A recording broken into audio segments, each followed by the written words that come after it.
Welcome to Leader, the podcast where we delve into the heart of leadership and education, exploring the journeys and practices of those shaping the future for Black and Brown students in charter schools. I'm your host, Darryl Cobb, president of the Charter School Growth Fund. In each episode, we sit down with exceptional leaders from the charter school community, unpacking not only their successes, but also the profound personal stories that compel them to lead.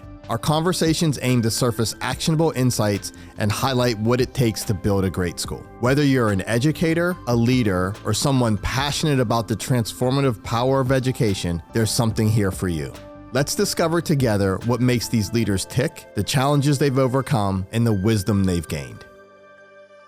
Hello, and welcome to the next episode of Leader to Leader, the podcast where we get to sit down and have conversations with some of the most amazing leaders in education today.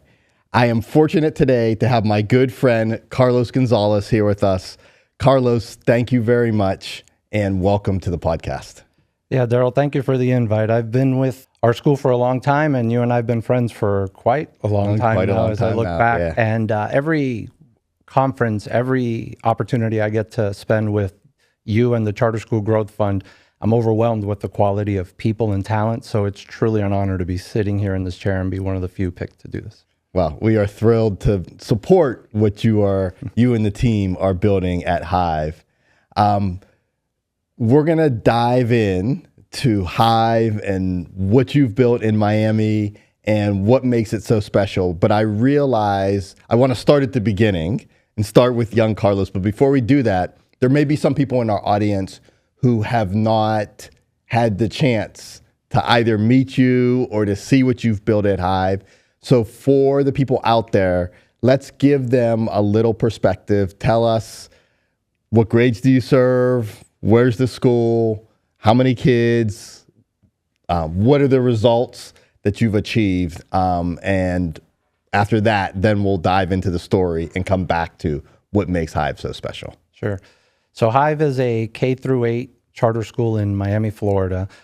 Funny little community. It's unincorporated Miami, so it's odd that I can't say like a city or a town it's a part of officially. So what we say is we're sandwiched in between a community called Miami Gardens and a community called Miami Lakes. Okay. So we opened up back in the 09-10 school year, which was the heart of recession. Yep.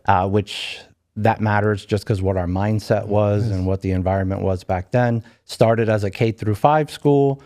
The goal was fill the building at about 450 kids. And by year 3, we started to feel something real special and went ahead and started the whole build another building. And what we are today is kindergarten through 8th grade, about 900 kids, servicing a bigger area. We have a bit of a reputation now, so our families are coming from a few other, but for the most part, we're servicing the kids from what is called the Miami Gardens community. We've had a lot of good luck, a lot of fortune, a lot of great people over throughout the years. So we've been in Florida, they grade schools, and we've been an A school since the beginning. Congratulations. Yeah, thank you. We're a Title I school. We've averaged, I'd say, about 80% free reduced lunch. Gotten as high as 88, 89, and as low as like 76, 77. It really varies. It varies a lot also on people filling out the forms. There's a lot of immigration in South Florida, so there's some ebbs and flows where people don't want to fill them out and so forth. But generally, I would say we're about an 80% free reduced lunch school. And yeah, so first year we didn't get a school grade, didn't have enough kids, but from year 2 now going on our 17th school year. So our 16th was last year and we received an A. Florida also categorizes schools as high-performing charter schools. That's if you have enough A's in a row and if your finances are in line. So we've been a high-performing charter school since year 3 when we were able to. Yeah, thank you. They also created a new category called Schools of Excellence, which is the top 20%. So the charter schools in the state that outperform, actually not just charter, all public schools, traditional and charter schools, that outperform the entire state of Florida. They just picked the top 20%. And fortunately, HIVE's been on that list since the list was created, and we continue to do so. In 2024... I want to stop there. I just want to put a pin in. So your school is serving a population, I'm assuming that at 80% free and reduced lunch, that is more than most of Miami-Dade or more than the state of Florida. and yet your results are putting you in the top 20% of all schools in the state of Florida. Yeah. Yeah. Yeah. We That's don't think pretty about incredible. it that way. That's a pretty incredible testament to the work that you and the team are doing. Yeah, thank you. Yeah, it's 100% minorities also. It's predominantly Hispanic and African American, which adds to it also. Florida, South Florida, that's very normal. But once you get a little bit out of South Florida, it changes. And it's not so minority filled. So yeah, it is nice. They don't really separate by Title I schools. You know, we do when we look at the data to try to market our school and so forth. So yeah, when it's Title I, we're probably top 1% in the state of Florida. Some years we've been number one for our category. But again, they don't make that public, so we just kind of do that internally, celebrate it, but we go from there. So yeah, in 2024, we received the Blue Ribbon Award, National Blue Ribbon Award. Congrats, that's a high bar. Yeah, thank you. That's a high bar. I learned when we were there that it was also for the high achievement. It wasn't the achievement gap closing. It was high achievement, which was impressive too, considering we're a pretty high Title I school. And then we also received a handful of other awards that they give throughout the state of Florida there. So yeah, you know, it's our baby, and we focus a lot more on time on task and building relationships and working together through what is a very difficult profession, I believe. Yes. And I wish there were ways that I could track that and give some accolades to that, because that's really what we focus on, and the byproduct of success in terms of school grades and so forth has been positive. Oh, congratulations. Yeah, thanks. Clearly a special place. I want to come back to and dig into a little bit of what makes it special. I am curious, you're serving about 900 kids now. How many new spots do you have each year? And roughly how many applications are you seeing for those spots? Yeah, so generally speaking, we take 100 kindergartners. So having the 9 grade levels, K through 8, in the perfect world, we have 100 kids per grade level, and that's what moves forward. Being a Title I neighborhood, there's moving, like kids, families move, there's renters that their lease comes up or rent comes up and they move on.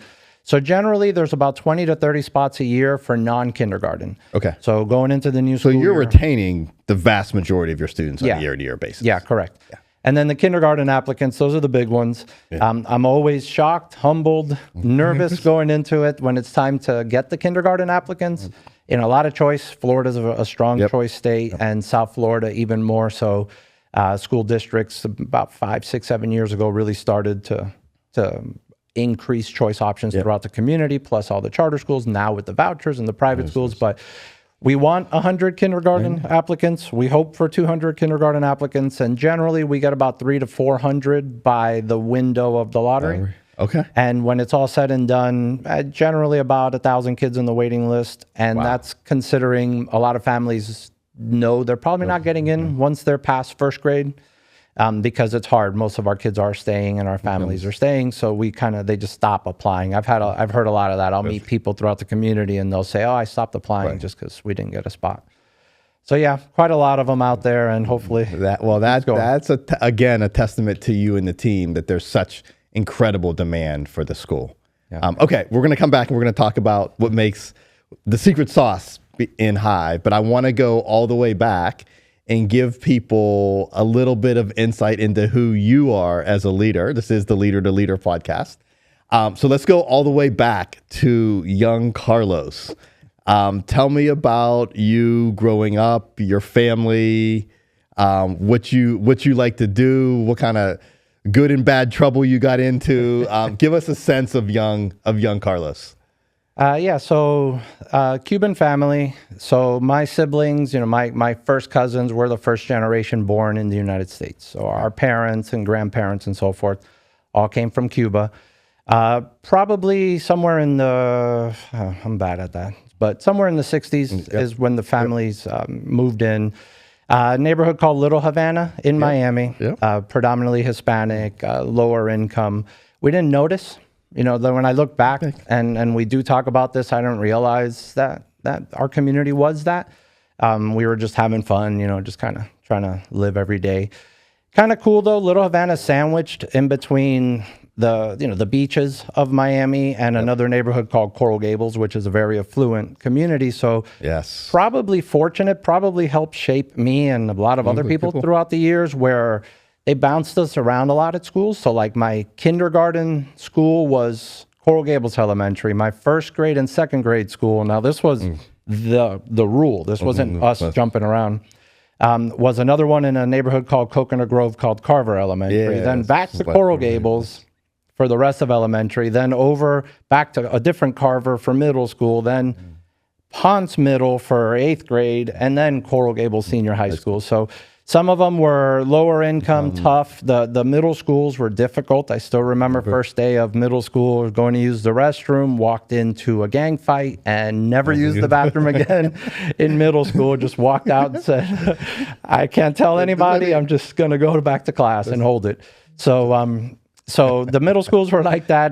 But then the Coral Gables schools were very nice schools and had a real good mix from the community, and gave me an opportunity to also see what elite is in terms of expectations with academics and just in sports and so forth. So the neighborhood was kind of tough. We played on the street all the time. You know, it wasn't TVs. Like we had the one TV in the house. We didn't have air conditioning, so everything's open. So we were just, it was probably hotter inside the house than outside. So let's just go play football. Let's go play baseball out on the street. And, you know, it was watch over your shoulder, and at certain parks you could play, certain parks you couldn't play. Reason I bring that up is that it toughened me up, I think, and I'm assuming a lot of us from the area. And I really think that's helped me a lot with getting into the space here at HIVE, with having to face the difficulties in this business and so forth, and having to really get tough with it. But I really like sports growing up. I played a lot of sports all the way through high school, and Little League was baseball, soccer, football. Back in the day, everybody played everything. Real competitive at South Florida, so that also helped shape you. And, you know, when you're pretty good, you tend to play with older kids. So I spent most of my life there. I had an older brother I've always looked up to, and his friends. How many I'd rather siblings? Play with them. So older brother, younger sister. So three of us. You're in the middle. And how would they characterize you? Oh, man. I guess they would say I was always mature. I was always, probably too mature, probably too focused, a little less fun, a little more about the business. Yeah. You know, the one that just always, helped in the house, helped with the family, did the groceries. So they probably say I was reliable, I was honest, but I probably should have had a little more fun, growing up and so forth. But they know I'm always there for them. They know I love them, and we're tight. We're all three of us are really close. Great. So that's great.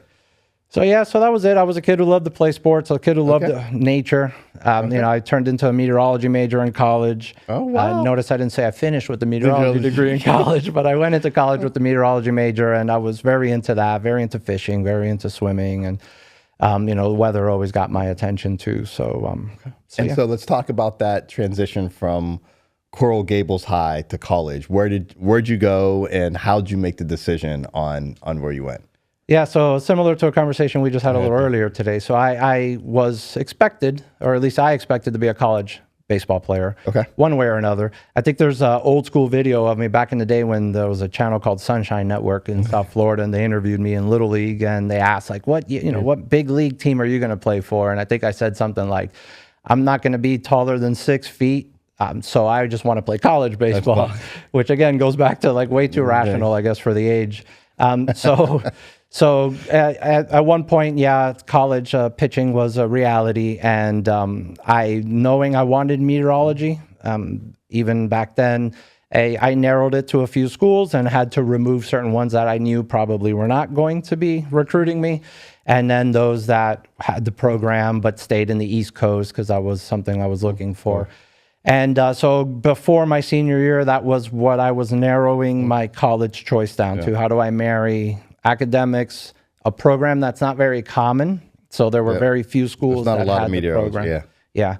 So I was really, the map was pretty spread out there in the East Coast, I believe from like Penn State all the way down to UM kind of, and a few in between. So by senior year, I never got to pitch, had tore my labrum, tore my bicep tendon, and only one school kind of stuck around talking, but ultimately I couldn't even throw a baseball anymore. So I ended up having to do Miami-Dade Community College down the street from my house, mainly because like it really was, I kept thinking I was going to get back on the field and I was rehabbing. And then ultimately it was just like, all right, too late. And now the schools that have meteorology that weren't going to be with baseball were no longer desirable to me. Like I didn't really want to go there without a baseball mix. So yeah, Florida State University is a state college. It was affordable, and no more baseball scholarships and so forth. So I narrowed that. I did a year. My plan was to do a year at Miami-Dade College, and then transfer over to Florida State. But my father passed away, and I did not want to leave. So I did 2 years of Miami-Dade College, stuck around another year to be with my family, and then I went up to Florida State. Had a great time. Go Noles. Yeah, funny because I'm a Hurricanes fan. Right, because you grew up there. We're right down Little from Havana, Coral right Gables. by the Orange Bowl. My high school was Coral Gables. My high school baseball team used to sell burgers and drinks at the UM baseball games, and then as a little kid, we used to park cars in the Orange Bowl. So yeah, I unfortunately, I go to Florida State and maybe didn't enjoy it as much as I could have because there was a little bit of hatred. But luckily, it was good years. Florida State did great, and then the next year, Miami did great, so I got to enjoy from both perspectives. So yeah, I ended up at Florida State with the meteorology program there. I didn't know a single person. Went there, 2 years after high school, so any group of friends I would have had to go up there with were either already established and I couldn't find them. It's not like we had cell phones, so I was kind of alone. My first couple weeks, I was like, what am I going to do here? But I wasn't going to leave. I knew I was just going to have to get tough and go through it. But I walked over to the baseball field one day and just kind of went up to the coaches. And I'm like, I don't know if you remember me, but I need the job. Like, I don't even want to get paid. I just want to do something. And they remembered me and said, yeah, no problem. We'll take free employment. So I basically just did whatever they asked me to do, from, work on the baseball fields to pick up balls to help clean up the locker room. But what it did was it put me in a comfortable space. It made a lot of new friends. And I got to experience, behind the scenes for baseball and so forth, which really directed me into this chair, I guess, because senior year, toward the end of senior year is when meteorology was getting a little too difficult for me. It's funny was like our classes by then were, 8 people. And our professor was basically the dean, was the dean. And I just sat me down and he's just saying, hey, it's going to be hard for you to finish this program here. You might want to go to another university that has it or something. And I was like, no, I'm not going to start over. And yeah, this is hard. I'm glad you said it. Somebody else said it other than me. And so, yeah, I went back to work, volunteer work, and was just kind of down. And one of the coaches saw me and said, what's up? And I explained, I got to pick a major. I don't know what to do. I got to rethink my life. And he said, why don't you coach? You played a little high school ball. You've been here with us for a year. Seemed like a smart guy. Why don't you go get a teaching degree and go coach? And I thought about it a little more and said, okay. And there you go. So switch my major. Pretty easy to get because having all the science background, all I really need was some of those freshman level courses. And then, so in a year, I got the education part done and then went looking for work. So I didn't know we had to thank a meteorology dean who dissuaded you. And the gift was you coming over to education for some of the kids. That's amazing. Thank you, whoever the dean is out there. We appreciate it. My wife says that too. My wife's like, you would have been some other state somewhere, chasing tornadoes or something, and we never would have met. And I'm just like, yeah, I guess you're right. Yeah. My ex-wife says that too, so I don't know how good that one is. Love that. That. Okay, so you finished. You get an education degree. Do you come out and just start as a teacher?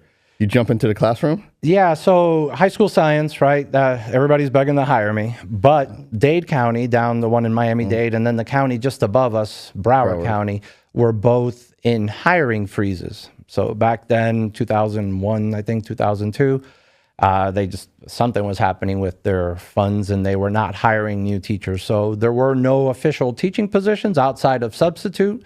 Now, they would have put me in classrooms as a full-time teacher, but only paid you as a substitute.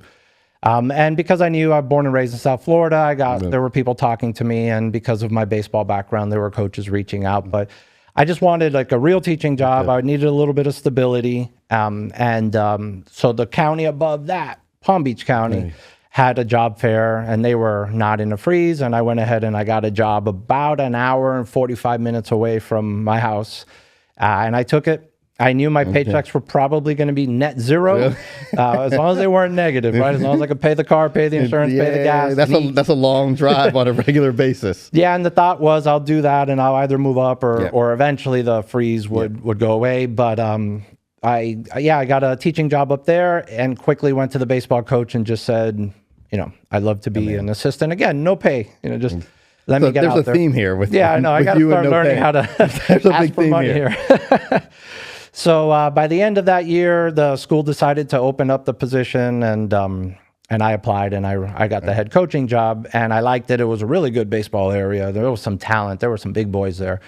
So I had right out of college, I got married to my first wife. She was an accounting major, so it worked out. She was an accountant. She can pretty much work anywhere as an entry-level accountant. So she went ahead and got a job up in Palm Beach County. We went ahead and moved up there, and I taught for 4 years and coached varsity baseball there for 4 years. I want to go to, so one of the things I know is true about HIVE is you all do an incredible job with young teachers and helping them get started the right way and get started and make an impact kind of from day one. You all kind of wrap your arms around them, and that's really evident when you walk into the school.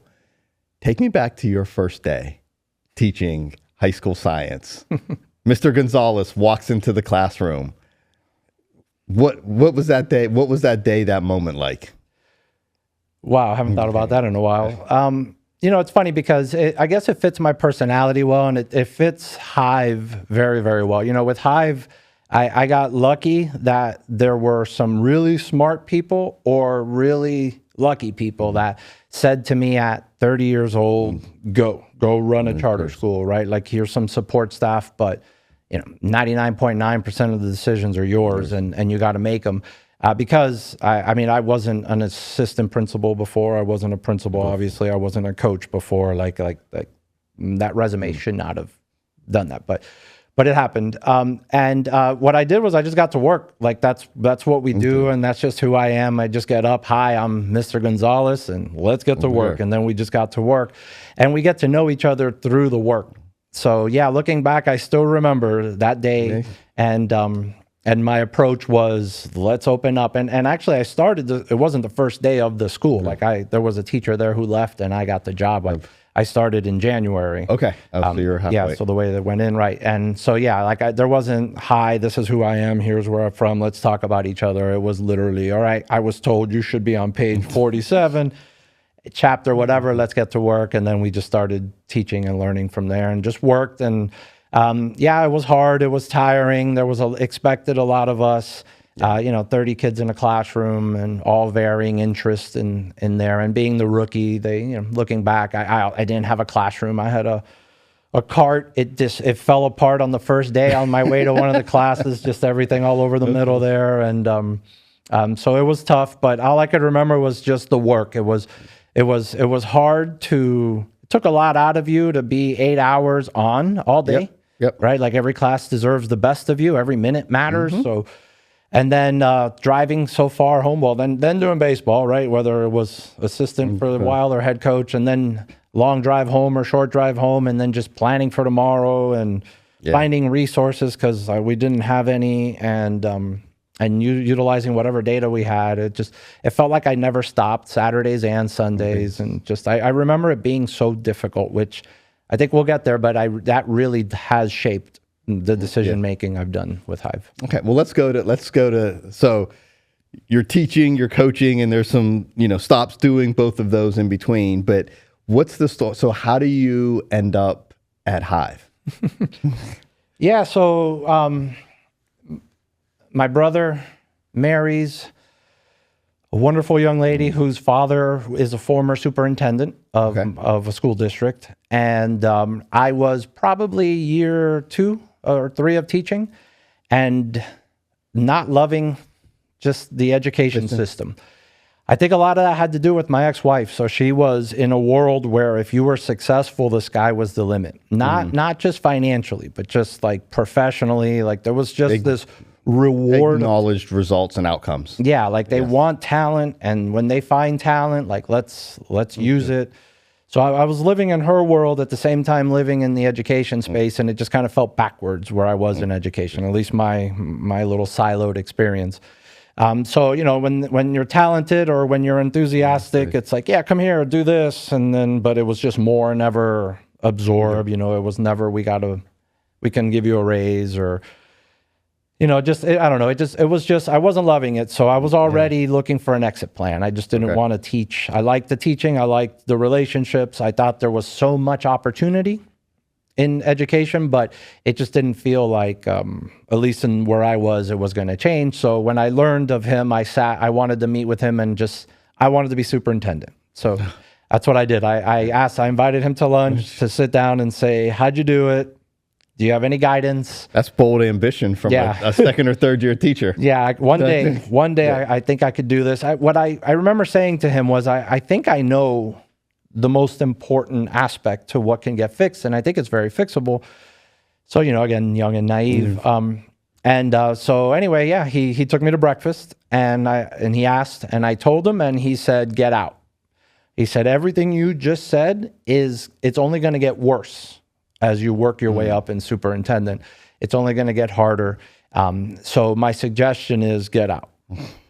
But if you stay, here's what I suggest, right? Work hard, take the hard route. So if they need an assistant principal in a tough school or in that one far away school, take it and go there and do a good job and be a team player, and they won't forget you. And, you know, so that was the way to work within the system, at least from, I'm sure he said a lot more, but that was a while ago. So, you know, we finished the breakfast and, you know, I go home, and then recession starts to slap me in the face because I ended up leaving teaching. I wanted to start an MBA in sports management and finance. So it was an MBA in finance, sports management that one of the local colleges had. And I started thinking, well, maybe I could work in the back office of Major League Baseball, right? I know a person or two, and, you know, so... and I remember finance, my ex-wife doing her accounting degree, I kind of felt comfortable. Meteorology has a big calculus background. So I thought it'd be a good route. So I had just left teaching. I got a job at the college that I had just gotten accepted into the program for. But recession started to show that job at the college wasn't going to last. And I just kind of watched the department dwindling. I think it was me, one more person, and she was the daughter of the dean. So I'm next. So that made me reach back out, and not just to this former superintendent, but to a few other people. And I said, if there's anything you have, I'll do it for free. I just back to the same thing. Nothing. You are consistent. I believe once I'm in there, I'll show my worth, right? But if there's any kind of work, I'll be there. I'm a team player. I'm a hard worker. I could be a leader. So anyway, so I said that to a handful of people, and lo and behold, this former superintendent got a call from a landlord who had real estate that was in recession and had a former private school or daycare owner agreed to start a charter school there called Advanced Learning Charter School.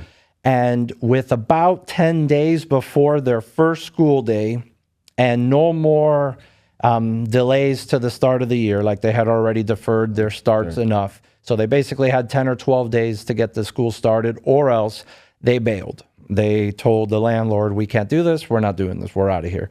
So the landlord was left with a nowhere near done building, a charter that has 10 days left and it's expired. And so he had a choice to make, and he ended up knowing this former superintendent, and he called him and said, what do you think? And the former superintendent said, I might have a principal for you. And then I got a phone call, and they said, come on over. Let's talk. Wait, let me get this straight. You had a building with no walls. A building that wasn't done. Right. A building that wasn't done. 10 days until the school year started. No kids, no principal. So the old group had about 4 teachers sort of hired and about 40 kids sort of enrolled. Okay. And you had no principal experience, no AP experience, just I'm going to be a superintendent one day. Well, I would like to be a superintendent. I would like to be a I superintendent. never thought it was realistic. I just kind of thought it's worth yes, being in the fight, yes, like yes. being in the track. Yeah, correct. Yeah, but so all right, and you said yes. Yeah. So I show Did up. you get paid this time? Yeah. Not, by the way, half, because there was no money. It was recession. Right. So what happened was I said, sure, I'll meet with the landlord and with the gentleman, the former superintendent. I think right before I hung up, I'm like, hey, is this an interview? Because just the way he called was like, hey, meet a guy. Yeah. And he's like, yeah. And I'm like, okay. So I show up in a suit to a 100-degree South Florida, 90-degree, 100% humidity, no walls, no windows. It was roof with the support that holds roofs up. Dust, dirt, everything, and I'm just dying there, sweating. Like, thanks for the news. They're both in polos. Like, should have told me this. So we had the conversation. From there, we went to lunch, and then from there, we had a meeting. And what the former superintendent did was he got a few of his people from his day to just kind of help me / give the landlord eyes in case I was not capable, right? So they were there for both, which I thought was a great idea. So after the meeting, I just kind of said, first of all, it was easy to make this choice. Recession was for real. My job was not stable, and I knew that. So I probably would have done it anyway, but I was in a room with some really good people, like really good people. And that's what I felt I didn't have when I was in the school system. So I just said, man, you know what? 10 days with you guys is probably going to teach me a lot. Like, I'm going to learn somewhere in the future. I'm going to be able to say that from these 10 days, this is what I got. Yep. And then who knows, maybe I impress somebody here and they hire me for free somewhere and give me a job. So that's what I did. So I said, you know what, let's give it a go. And we had 40 something students. I think like 4 or 5 teachers. So though that was my job, I immediately called every teacher. We immediately called every parent and said tomorrow, because now we're down to 9 days, let's all meet. The end of this building was the only complete part of the building, and it was a preschool that had purchased the property from the landlord and already was done, almost ready to get started. They were doing their final COs and so forth. So fortunately, that person allowed us to use her facility for the meeting. So here we are with like 40 families and about 5 teachers on meeting for the first time. Yeah. And the fire department shows up and kicks us out because the building wasn't done yet officially. So now I'm on top of a turtle from a playground. I stand on top of a turtle on the playground surrounded by everyone, and I'm saying, hi, I'm Carlos. I was 30, so clearly young. And here's why I think we're going to do a good job. We're still young. By the way. Yeah. We're still young. I wish I was. So that's basically how it went. And day one, we had 100 kids show up. So some of those 40 went back and spoke to people. We hired, I think, 3 teachers at lunchtime. We were just like jammed in this. We started in the daycare. I forgot to mention too, because our building wasn't ready. So the daycare owner let us start there. So that was its own chaos. But yeah, by lunchtime, we were just asking every teacher who did show up, do you have a friend looking for work? Called them, had them show up, put a sticker on them as a volunteer.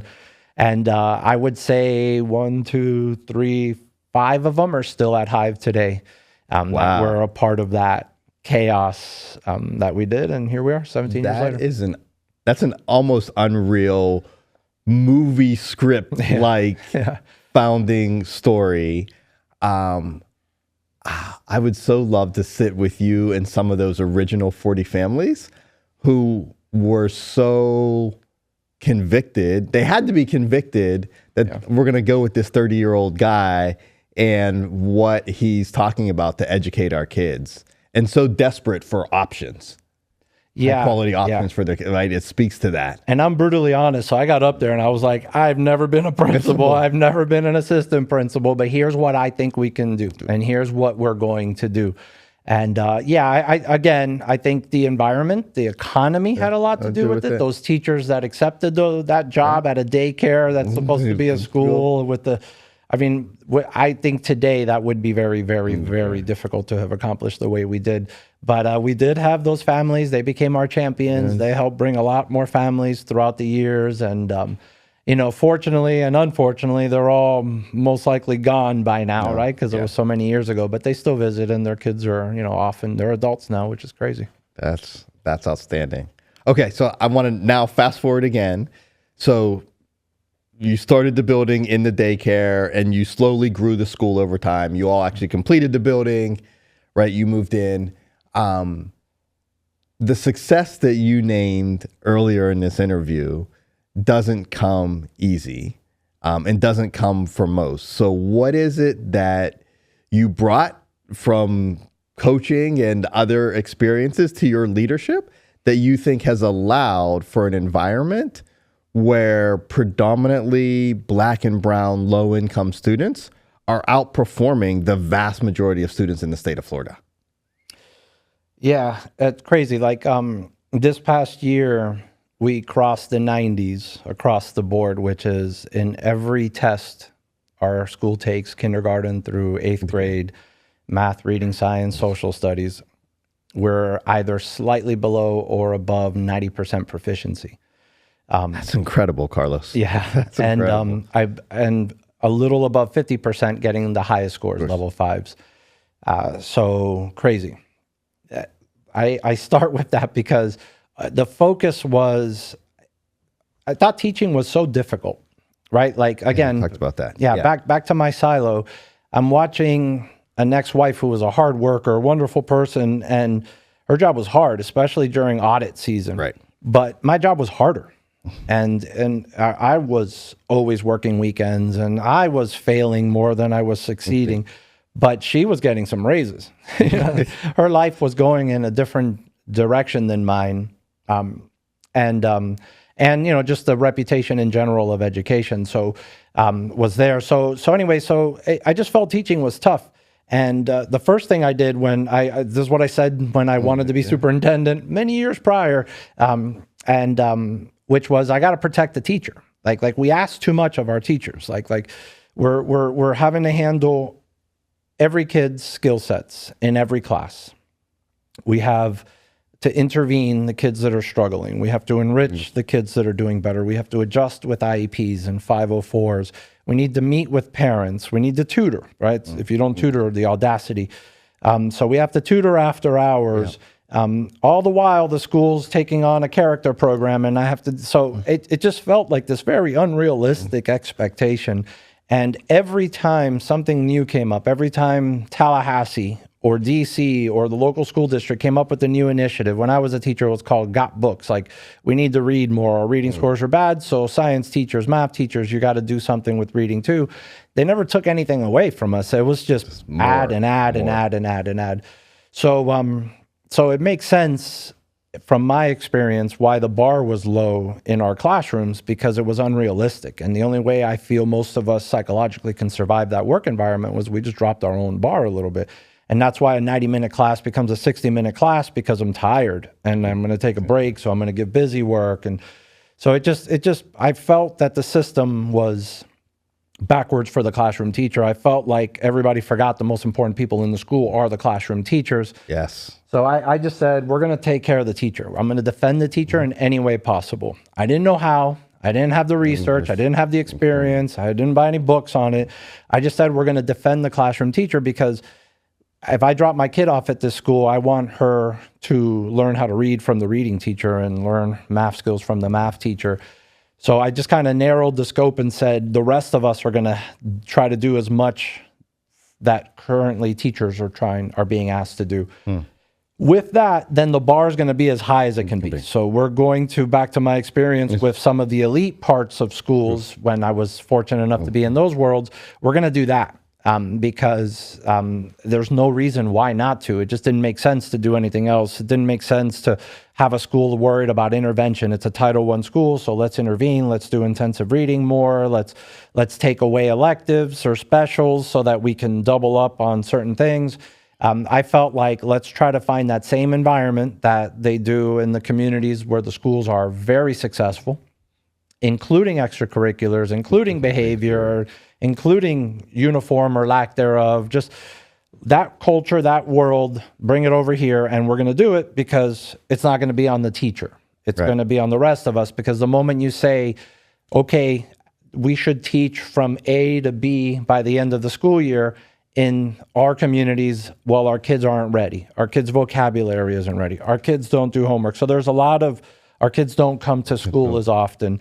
Our kids don't speak English as well. Like there's a lot of logical reasons. So I said, okay, we're all going to deal with that, not just the classroom teacher. But we're not backing off of our bar. That bar. So you basically said to the teachers, I'm going to make you a deal.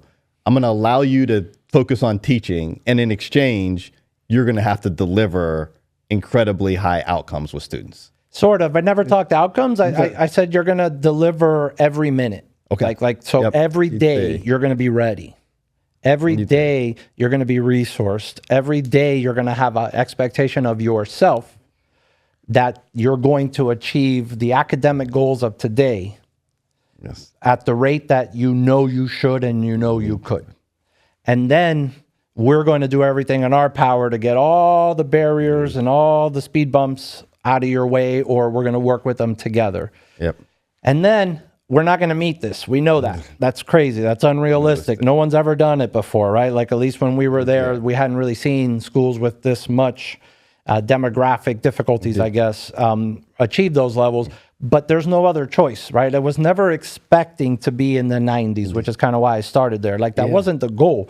The goal was we're going to act like we're going to get there, right? Like, I don't know, since yesterday I got to watch Chicago go Cubs crazy. We're going to act like we could compete with them, even if we don't have the ability. But I never even thought of that. It was just, we have to win every minute, because if we don't, we're not going to accomplish what we're supposed to accomplish anyway. And I think this transfers everywhere in education. So if we put the bar to what the best are, and we win every minute, or try to win every minute, we are going to do better than if we lower the bar and try to get there, because I believe we would have done a little bit better than that. And it just felt realistic. I also felt like getting in front of everybody and saying, okay, the schools near you are doing really poorly, which they are. For a long time, they were a part of the lowest performing schools in Florida. They have a category for that. So like it just felt real to say we're going to win our minutes, and everything that stops us, it feels like there's this eternal battle to not let us win our minutes. Is it resources? Is it behavior? Is it professionalism? Is it a hurricane that just came? You know, like the other day, just before I flew up here, it was the power went out at our school. And I think that fits really well with the story. So like immediately we realized this is a real power. This wasn't a flicker of power. And as we get up and start ready to run around the school, and first of all, no, it's not ghosts, because the kids all just start screaming that it's ghosts when it's dark. And obviously we're teaching off of Promethean boards now, and we have a lot of technology. Like we're going into the rooms, and in Florida, doors must be closed and locked at all times. So as we're running in, checking in on the classrooms, pretty much every single classroom has flashlights with each kid, and they're just moving on. And it's because a couple years ago we started flashlight reading. I forget what it's really called, but just like a way to motivate independent reading in the corner and so forth. But so we happen to have them, and the school's just winning its minutes still. So that was really that simple. It was, we got to win the minutes, and what stops us from winning the minutes, and we have to address it. And I felt number one was we were not defending our teachers well enough. And then from there, there's probably still another million things. Yeah. I love that you are centered on the teacher in the classroom is the most important person in the building, and everything that we do and build at HIVE, everything that you do and build at HIVE is aimed at maximizing that teacher's minutes with their kids. It sounds so incredibly simple, and we both know in so many settings in education, that's not truly the case. So I love the fact that you are winning and leading with that philosophy. And I know, obviously, if your teachers have been around since you were standing on turtles, clearly they very much appreciate that. They appreciate that as well. Yeah, like the new hire, okay, we're gonna do this. Like we're gonna date. Like it always feels like it's a relationship. Like when you first meet, it's so exciting, but then eventually, like, I don't know, 50% of the time it works or doesn't work, whatever the data is. So it kind of feels that way. But once I realize, or we HIVE realize, okay, this person's going to join our family, we talk about those minutes, how important they are to you.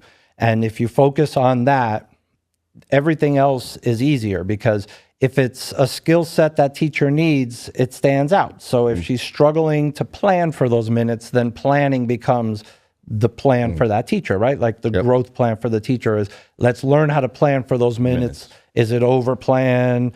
Is it prepare your questions? Is it think higher order, right? Like whatever's currently out there or whatever we've learned throughout the years. If it's classroom management, which is usually another big one, then we need to focus on that. But all of it centered around winning the minutes from the moment that bell rings, like, okay, let's take a seat, till actually really from the moment they're coming into your classroom, because how they come in matters. Depends on those minutes, all the way till the very end. So it really does center around that. And that's like to your statement earlier about like getting a new teacher and protecting, it's that. And what I've caught now with age is like some people just don't agree with those minutes. And I'm not saying they have to be so like academically rigorous. It's just every little thing we do have good intention. So like even if this stage right now is going to be a get to know each other stage, but with intention. But those who don't really fit that, they might be right, but it just doesn't fit. And that shows pretty quickly. And, when you having the ability to be a charter, having the ability to be the person that makes pretty much all the big decisions, it's pretty quick to say, here's what it has to be. And if not, you might want to look elsewhere. And I think today it's cheating when people go to HIVE. They see a great culture, a lot of smiling faces, and it's just like, the people who didn't like it here aren't here anymore. So what you have is people who like it here. So it's not really that people show up and suddenly they just say, wow, this is the greatest place in the world, and now I'm a happier, better person. If it fits them, I believe it leads in that direction. When it doesn't, it really stands out, and then hopefully they move on to a place that fits them better. Yeah, got it. I want to get to the new professional endeavor that you've taken on, but before we get there, oftentimes when people hear about schools that are achieving results with students like HIVE, they think that the schools are just a test prep pressure factory where all you do is drill math and science into kids all day long.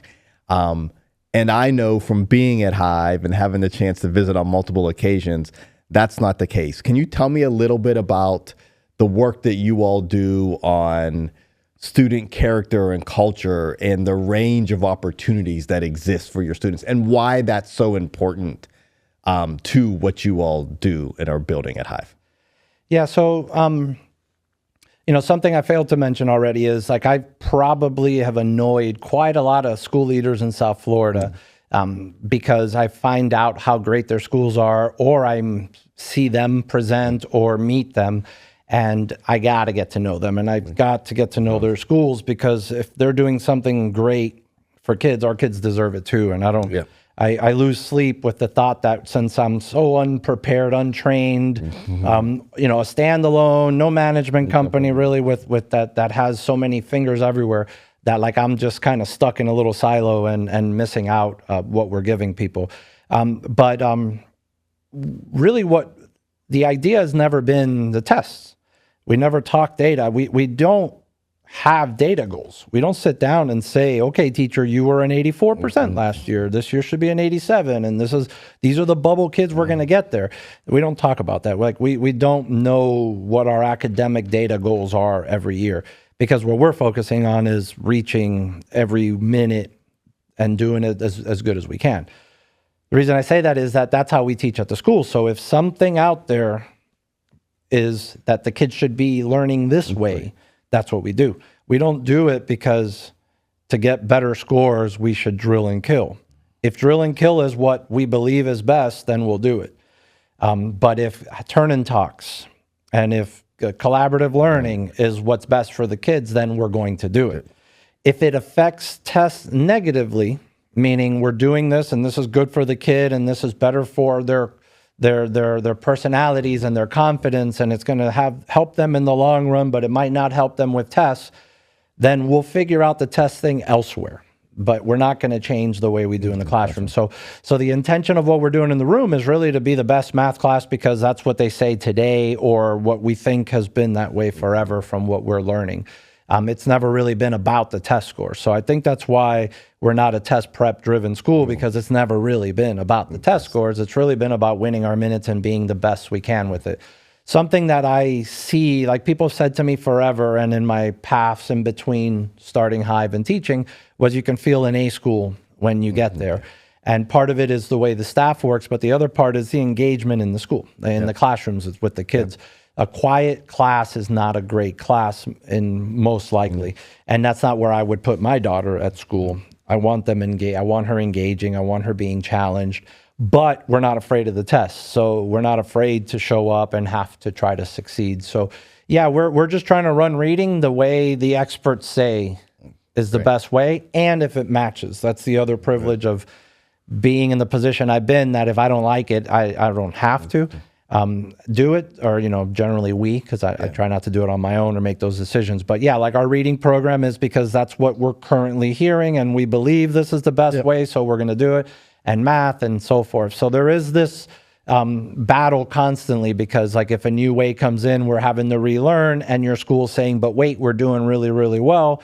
And then we quickly get together and say, but that's not really why we were teaching that way. It wasn't to get to those scores. It was because this was what we were believing or thought was best, but this new way looked pretty cool. So like, for example, like right now we're focusing on the monitor learning. From Leverage Leadership, I believe, and we're really putting a big emphasis on that. And even if it might affect some of what we were already doing that might have already been successful, we're still really going full steam with it, because we see that that's going to lead to better classroom results, better culture, teacher knowing the kids better, faster, and everybody just being better because of it. I love the learning stance that sounds like you and the team take, despite the fact that you could be considered on the top of the mountain. And I think a lot of times when people are on the top of the mountain, they're like, oh, I got this. I know how to do this. It sounds very opposite. And you all have this huge learning stance, which is just impressive. And I'm going to use that to segue to, you could just sit on the top of the mountain at HIVE and year after year, have great results and continue to do the work that you do. But you recently partnered with another school that said, hey, we want to get better as a school. And you said, yep, I can continue to do the work at HIVE and partner with another school that wants to get better and help them in what they want to achieve. So tell me a little bit about why you decided to go work with the team at Beacon, and a little bit about the work that you've done there with a school that had already had a bunch of great things in place, but saw HIVE and wanted to get better. Yeah. So because I felt I could be helpful, right? Like when I met the team at Beacon, from their leader and their board chair, I thought they were wonderful people. The community they were in had way more academic struggles than what HIVE was today. At the point, HIVE was mature. The staff is so mature. It was the right time. I'm able to pull away a little bit because this team there and the culture at HIVE. So it gave, the opportunity was real. And I thought I could be helpful. So once I met them and just kind of learned what Beacon was and who they were, I thought the skill sets that we were doing would be helpful. So if I didn't think I could be helpful, I probably would have said, go get someone smarter and better looking. But but I felt like we could help. So the nice part too was HIVE was very open doors about it, and HIVE, the board and everyone said, yeah, let's do it. And then Beacon eventually said, yeah, just do whatever, right? It wasn't like this is who Beacon is, so you can't bring this part of who you are to us. Because the reality with HIVE is it's like we really don't, we just try to win our minutes, let's just say. So whatever it is you're doing, okay, let's just make sure you're winning your minutes with it, and let's make sure by winning it's quality too. Like you're not winning them just because they're behaved or they're being taught or they're engaged. It's because there's purpose and you're getting results from them and so forth. So the Beacon team was very welcoming to just like a supportive collaboration between with the two of us. And what we did quickly was, a school like I mentioned, HIVE's like in the 80% free reduced lunch. Beacon's 95 to 99% free reduced lunch, and HIVE's more Hispanic and then African American, where Beacon's more African American and then Hispanic. But they're in Miami-Dade and roughly should be following the same state standards, state tests, and so forth. So what I caught quickly at Beacon was that there were some talented people there and with just such big hearts and work ethic, but they were doing a lot of planning, using a curriculum that wasn't used in Florida. So they were looking for the best of the best across the country and then recreating, building, adjusting. And I felt with Florida finances, they don't really give us a lot of money in the schools, not having a management company, they were standalone, and then the school being needy, the academic performance, the parental support, the behavior. It felt like, do you really have the resources to be creating? Because if there's already a pretty decent program there now, how about we do that program, meaning what the local schools tend to do, traditional schools and a lot of the charter schools, and let's put our resources on setting the bar high and defending our classroom teachers. So, first year we married it a little bit, but in some departments, really the ones where the test scores were really low, they went ahead and said, yeah, let's do the plan. And we quickly saw the response. The teachers having the resources, having a game plan done for them for the most part with just some tweaks, and the focus being on winning my minutes in the classroom really started to resonate. So by today, it's the HIVE way. From top to bottom, we've made schedule changes because they align with giving the teacher the best opportunity to be successful, whether it's aligning planning, whether it's rest that they deserve, whether it's just, we really want to be aggressive. Something we do at HIVE now too is get extra aggressive. And you mentioned it a couple years ago, or a year ago, where you said, hey, I hear some schools are like a grade level ahead for certain kids. Like, why not just do it with all kids? And so I haven't done that yet, but that's gotten us even more aggressive with putting certain kids in more aggressive academic tracks. So we went into a school that had historically, when you look at it from the lenses of the state, low scores, from the district, low scores, from its community, at par. So, they were fighting and so forth, but they were low. It's a low performing community. But we went in and said, no, let's go strong. Let's go follow the curriculum to the T that they expect in the communities that are supposed to be doing well. Let's get all the resources in the classroom. Let's expect the attention, the behavior, the homework, the preparation. This is the only part we're not messing with. Now, what do we have to do? Do we have to change schedules? Do we have to move teachers around? Do we need to co-teach? Do we got to reduce class size? Whatever it takes, we'll figure all of that out. And so fortunately, Beacon gave us that luxury, gave me the ability to say, just go do it. Some of HIVE staff came over because there were with the change, and eventually there was change in leadership at Beacon. And with that change led to some teachers moving on also, and there were some openings. So some actually came over too, which was pretty nice because they saw that there was a challenge there that they wanted to be a part of. And so we basically run it very HIVE for the most part. And very quickly, this is what's changed me a lot in my profession right now, was the classrooms that believed in it, we saw the results fast. Like just the ability in the kids, the confidence in the kids, the relationships with their teachers, and the relationships of the teachers with the admin, like this collaboration of, we can do this, these kids deserve this, even if we don't win the race, we're still gonna pound, started to show. So year one, we saw the trend, and proficiency numbers rose with them. And then year two, we just finished our second year. We just started our third year there. And both of those years were the two best years proficiency-wise the school has experienced in its life. And it's been about 10, 11 years open.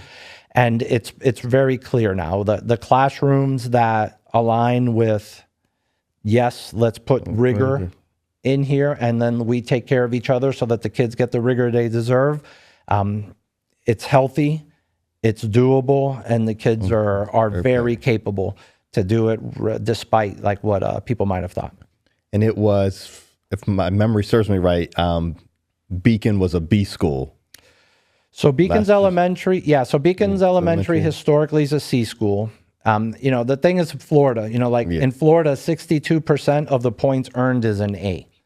So like a D minus, right? Our kids get 62 or not. Yeah. We got the tuition to change. So in Florida, 62 is an A, which means when you're a B school, you're in the 50s. You're like half your kids are failing, but Florida calls that a B, and then under 50s, and now you're a C school. So, the ABC thing is ABC, whatever F, DF is not necessarily the barometer that we like to take. What Beacon was strong with learning gains in its history, but its proficiency was very comparable to the community. And might have been, I don't know, I wasn't there before, but it might have been the focus on the skills that were missing from the kids in those communities. When we came in and said, let's focus on proficiency, let's just teach them what the kids are ideally supposed to be taught at this age, according to the great groups of people who write curriculum and standards and so forth. So by the time I got involved with Beacon, its middle school earned an A on very, very strong learning gains. The year prior was a really rough year. It was like the return from COVID year. So it was one of the lowest performing schools in the entire state of Florida when it came out of COVID. And then it bounced back the next year, and the learning gains were very strong. And they got their A. But I would say historically, the middle's been a low B school and the elementary's been a C school, like straight across, meaning 40s percentage in proficiency in elementary and 50s in middle school. Our first year of really bringing the full model, it was 2 points from an A. Proficiency was rising. And then in its second year, it was a solid A, 66. So I got a 66, but it's proficiency. You're watching the proficiency trends really, really going up with them. And it was, by the way, it was like doubling high school credit courses in middle school. Like we're allowed to, in Florida, put middle school kids in high school courses, algebra, geometry, biology. And we went in and we forced them in there. You can do it. You can do it. You're just not doing it. We'd rather you there through that rigor, that expectation, that experience. I think the approach we tend to take is, worst case, you'll see it again next year when you go to high school or when you make it to high school. But we'd rather you in a more rigorous culture, rigorous environment. Let's make them proud that they're taking high school courses, that they're doing accelerated math in elementary school. So we came in and got a low performing school and said, no way, let's put them in the same track of high performing schools. So we married the two schools. It used to be an elementary middle, and 2 years ago we made it a K-8. So the two separate averages were probably like a C school when you put it all together, maybe like a low B, but now put them together, it's an A school. Now we're at or above the state in most categories. And if we're below it, we're barely there. Okay. Well, first off, congratulations. It sounds like you have really built on the foundation that Pat, the founder of Beacon, had built an incredible foundation, and you are taking that now to the next level. As you've been undergoing this work at Beacon, I'm curious, you talked a little bit about the response from the teachers and the work that you all have done with the educators. I'm curious what the response has been from students and families, because they're also on a journey and experiencing something different. And so what has that been like for you and the team?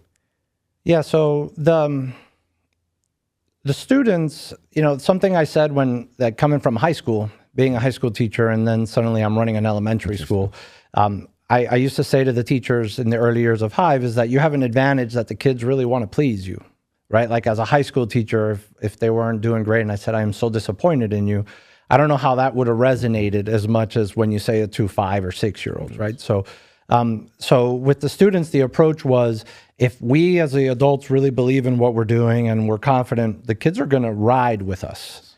And we're not going to talk about why they don't do this very often in these communities. We're not going to talk about why this is probably difficult. Some of these kids skipped math classes to do this. Like, they didn't do pre-algebra because that wasn't the path that was designed. So we just jumped them into algebra. And we just really didn't go through any of that. We just got to work.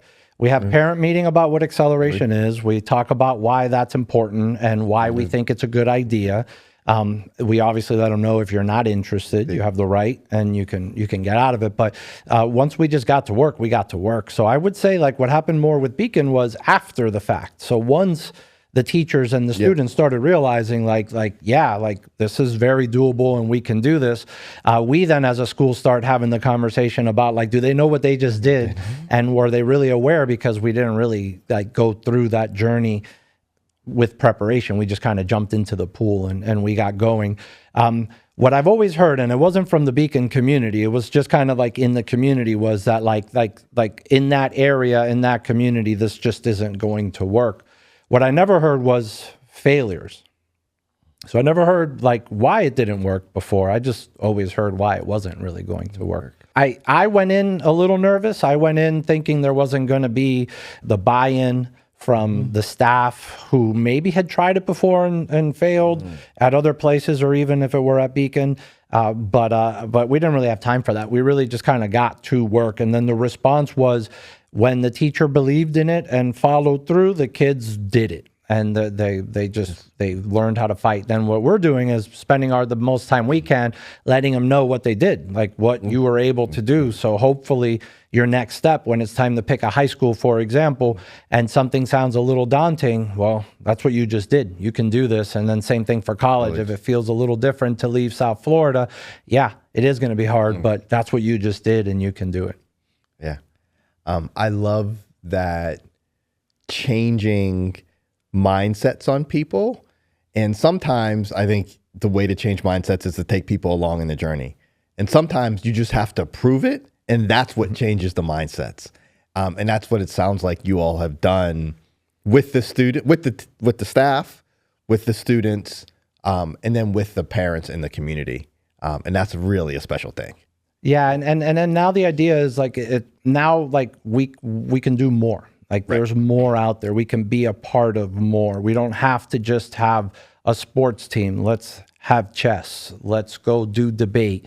Like let's be more than what we think we're going to be good at, because we can do this too. And that's the stage we're in now with Beacon. We're building. Our robotics team competed last year and so forth. And we're getting that part of the school. And again, just my bad personality, I guess, but we're not sitting down and saying why we want to do this. And we're not motivating ourselves with, we're going to start to be like, barrier breakers. It's just what's best for the kid. And it's what I would do if my kid was at this school. So that's what we're going to do. And let's go. And then we're going to look for who's the best at it. And if that one group seems to be the best at it, we're going to ask them, can we learn from you? And then we're going to try to take whatever we think we can transfer over to our world and go from there. Oh, absolutely love that. And on this journey from Beacon, like, again, you could have just sat at HIVE and kept things going, but you said, I want to help another school that wants to work with us to reach maybe even beyond where they thought they were going. What would you say to other leaders who are contemplating going out and working with another school, or just going beyond the walls of the own thing that they've built? Where did you skin your knee in this process? What are some of the unexpected joys and highs you've had in this? Yeah, what would you share with other leaders? Yeah, I mean, I would start by saying, go back to the beginning of this interview and see the qualifications I had, and if I could do it. I'm pretty sure that a lot of people can do this, right? Like we'll start there, but I know turnaround is hard, and maybe this one wasn't totally turnaround, right? Right. There was you were starting from a base. There was a solid base that the school already had. But yeah, it was hard, and there was new hard, unanticipated new hard. For example, like just any little thing that didn't go well, there was this trust problem. And like just a minor, like I don't know, like someone doesn't want to work there anymore. And, you know, that happens all the time, especially in the charter space where we're not, like, the contracts are very at will. But then there was, like, at the beginning especially, there was a lot of this, like, like, what does this person know, or what do they not know? And what's, like, it just felt always like, or not always, but at the beginning it felt a little tough. So, but being there with them and showing up tomorrow with them and listening to the concerns and having the conversations, and then in other cases saying, all right, but let's get back to work. Really went a long way. So, I mean, I would say this space we have, like the space of schools, there's so many variables that happen every single day. There can't be one formula that always works. So going into any space and coming into it, there's a great chance of success because the variables change, and with the variables changing, you change. And if you guys go in the right direction, it's going to be successful. The families and the kids and the teachers, we all want to do well. We all want to succeed. We all care about each other. So I think you just get together and you give it a go. The best advice I'd give anyone anywhere is, I think, comes from good to great about the right people on the bus and the wrong people off the bus. You know, the hard part is determining the right and the wrong, but getting people with you that work well. It's a fun journey. It's different every day. I don't know what it must feel like to have a career where, like, you kind of know what today is going to be like, because every day I wake up driving, like, here we go. Like, let's see what today's going to be like. You know, that deep breath as I'm ready to park, like, not in a bad way, but like in a good way. So I would say anyone jumping in on this or considering either turnaround or collaboration, you go into it with eyes and ears wide open. You learn from anyone around you, and you stick to a high bar. And this is a culture and an environment that wants to succeed. So I think it would be something very worth it. I think our time is coming to a close, but a couple of questions, I think, for our audience. Growing and building Hive, and now working with Beacon to kind of move it up. What are the leadership lessons that somebody's listening to this and they're either thinking, I want to run a school and I want it to be great, or I'm currently running a school and, you know, we're not where we want to be.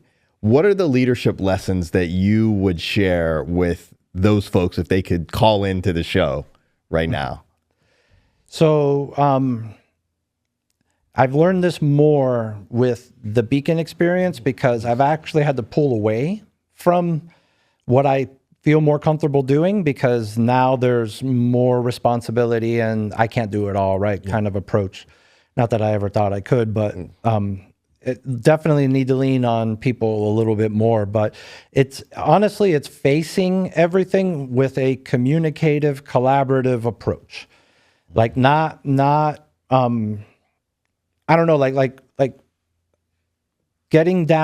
sitting together in a conference table and having a conversation about what we're doing, why we're doing it, what's going well, what's not going well, and then being able to use what you get from there to create a next step.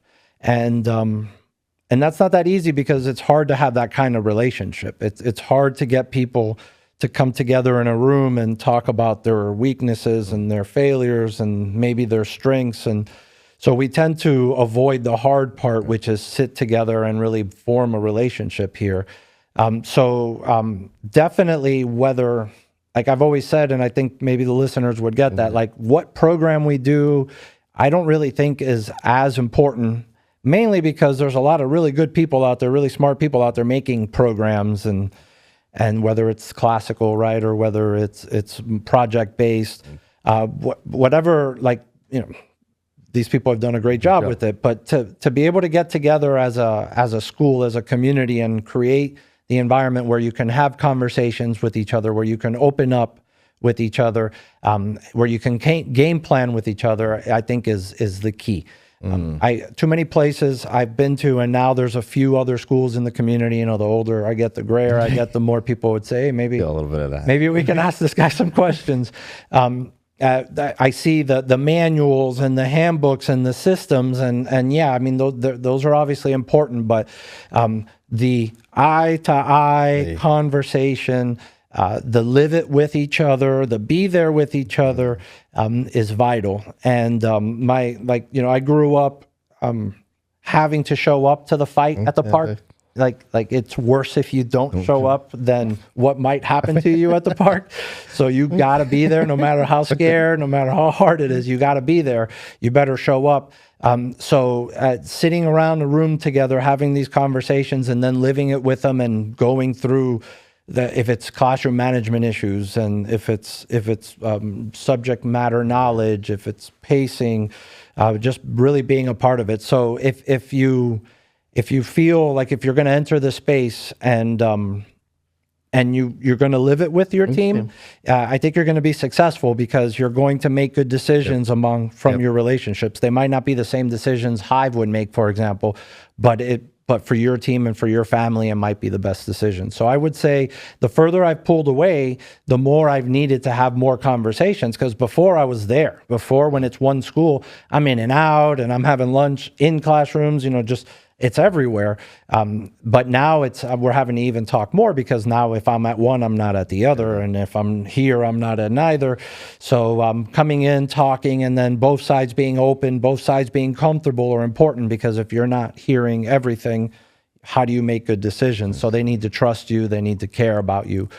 So building, I think if you could the advice is build good relationships with everyone, and don't be afraid to fail and always show up to the fight. I don't know about anymore nowadays, but back then you showed up. So, well, all of that is spoken like a true coach. I'm sure some of that came from the baseball days, but appreciate you sharing with the audience who's listening, and appreciate you making the trip up here from Florida. So thank you, Carlos. Thank you for all that you keep doing for the students at HIVE, the students at Beacon, and just appreciate you coming out. Yeah. Thank you, Darryl. Thank you to the Charter School Growth Fund, to everyone. Since you've entered my world, our kids have had a better life, because I've learned from so many good people that I would probably never have met, probably never have learned from. So it's an honor to be a part of it, and thank you for always reaching out. All right. It's a pleasure. Thank you, Carlos.